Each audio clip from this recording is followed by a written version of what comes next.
হরে কৃষ্ণ, রাধে রাধে। তোমরা সকলে কেমন আছো? আশা করি আমার গোপাল সোনার কৃপায় সকলেই খুব ভালো আছো। আজ আবার অনেক দিন পর একটা লং ভিডিও নিয়ে চলে এসেছি। আর ভিডিওটা হচ্ছে 4ই আগস্টের। আমি এটা অনেক দিন পরেই আপলোড করছি। আজ হচ্ছে আমার গোপাল সোনার তৃতীয় আবির্ভাব তিথি। আমাদের বাড়িতে আগমনে আজ গোপাল সোনার 3 বছর পূর্ণ হলো। তাই আমরা জন্মাষ্টমীর পাশাপাশি এই দিনটাকেও আমরা জন্মদিন হিসেবে পালন করি। তো তার জন্য তো আজ কিছু স্পেশাল তো করতেই হবে। আমি স্নান করে চলে এসেছি। আমি এখন চলে এসেছি ছাদে জামা কাপড় মিলতে। আজ আমি গোপাল সোনাদের পঞ্চামৃত স্নান করাচ্ছি। আজ একটু বিশেষ দিন, তাই একটু বিশেষভাবেই সব কিছু হবে।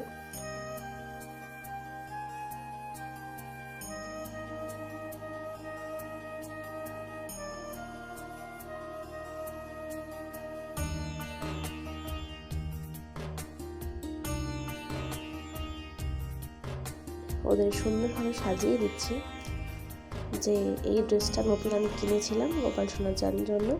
এটা কেনা ঠিক নয়, এটা পিস কিনে তারপর আমি এটা কাটিয়ে বানিয়ে নিই জামাটা। এতে জামাটা আরও সুন্দর হয়। পিওর কটনের মধ্যে এগুলো হয়, গরমে পরেও খুব আরাম, সেই জন্য এই জামাগুলো আমি বানাই। আমার কাকিমার থেকে বানিয়েছি জামাটা। আর গোপাল সোনার বার্থডের জন্য আমি ওর জন্য গিফট হিসেবে নিয়েছিলাম এই কোমর বিছাটা। এই দুপুর কোমর বিছে নিয়েছি আমি, এটা ওদের দুজনকেই পরিয়ে দেবো। এই যে মালাটা, তুলসী পত্রের মালা, এই মালাটা আমার ওই বোন দিয়ে গেছে, আমার এক পিসির মেয়ে দিয়ে গেছে। তো আমি সেই বোন দেওয়া মালাটা গোপাল সোনাদের পরিয়ে দিচ্ছি। আজ গোপাল সোনার কিন্তু জন্মদিন বলে আর একটু বেশি সুন্দর লাগছে আজকে। অন্যান্য দিনের থেকেও অন্য দিন তো অবশ্যই সুন্দর লাগে, কিন্তু আজ একটু বেশি সুন্দর লাগছে। এবার ছেলেদের আমি ভোগ নিবেদন করি। এখনকার সকালের ভোগে আমি নিবেদন করেছিলাম 5 রকমের ফল আর মিষ্টি। তো বাকি ভগবানদেরও আমি এরকম ফল মিষ্টি নিবেদন করে আমি এখন আরতি করে নিচ্ছি। আমার আরতি হয়ে গেছে। এবার আমি ছাদে যাচ্ছি মা তুলসী মহারানীর পুজো করতে। এই যে তুলসী মন্দিরে জল ঢেলে প্রণাম করে ফুল ধূপ নিবেদন করে দিলাম। গপু আর ননি দুজনে মিলে এখন দোলনায় দোল খাচ্ছে। কি মিষ্টি লাগছে দুজনকে, দেখো একসঙ্গে দুজনকে বসে সুন্দর মালা পরে।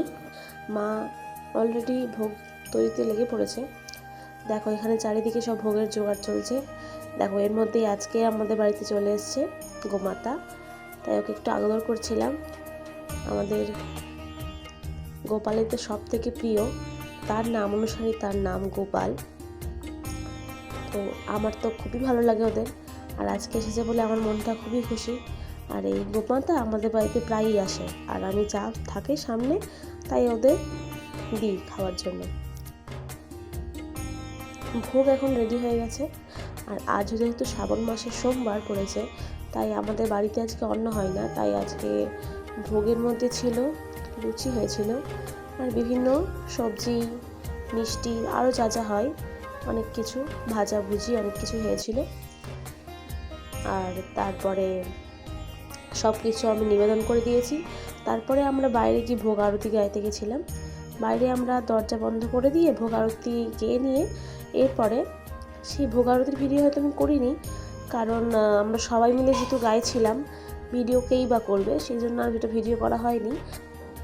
ভোগ নিবেদন হয়ে গেছে, এবার আমি আরতি করে নিচ্ছি ভগবানের। আরতির পরে আমরা সকলে মিলে প্রসাদ পাবো। তাই আজকের ভিডিওটা এই পর্যন্তই। দেখা হচ্ছে পরবর্তী নতুন আমার একটা ভিডিওতে।